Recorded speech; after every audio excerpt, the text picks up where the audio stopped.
அஸ்ஸலாமு அலைக்கும். ஜும்மா முபாரக்.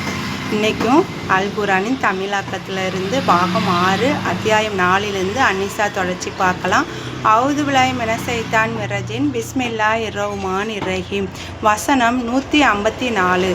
இன்னும் தூர் மலையை அவருக்கு மேல் உயர்த்தி இக்கட்டளைக்கு கீழ்ப்படியுமாறு அவர்களிடம் வாக்குறுதி வாங்கினோம்.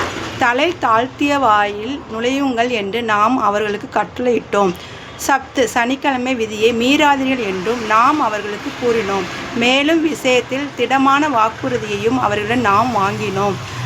வசனம் 155. அவர்கள் தம் வாக்குறுதியை மீறியதாலும் அல்லாவின் வசனங்களை நிராகரித்ததாலும் இறை தூதர்கள் பலரை நியாயமின்றி அவர்கள் கொலை செய்ததாலும் மற்றும் எங்களுடைய உள்ளங்கள் உரைக்குள் நன்கு பாதுகாக்கப்பட்டிருக்கின்றன என்று கூறியதாலும் அவர்களை நாம் சபித்தோம்.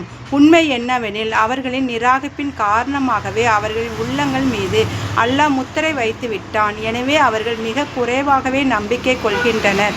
வசனம் 156. மேலும் அவர்கள் தம் நிராகரிப்பில் எல்லை மீறிவிட்டதாலும் மரியம் மீது பெரியதொரு அவதூறை அவர்கள் கூறியதாலும் அவர்களை நாம் சபித்தோம். வசனம் 157.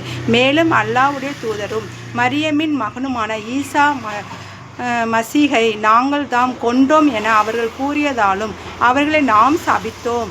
உண்மையில் அவர்கள் அவரை கொலை செய்யவும் இல்லை, அவரை சிலுவையில் அறையவும் இல்லை. மாறாக அவருடைய நிலைமையை அவர்களுக்கு சந்தேகத்துக்குரியதாய் ஆக்கப்பட்டு விட்டது. மேலும் எவர்கள் ஈசா விஷயத்தில் கருத்து வேறுபாடு கொண்டார்களோ அவர்கள் இது பற்றி சந்தேகத்திலேயே இருக்கின்றார்கள்.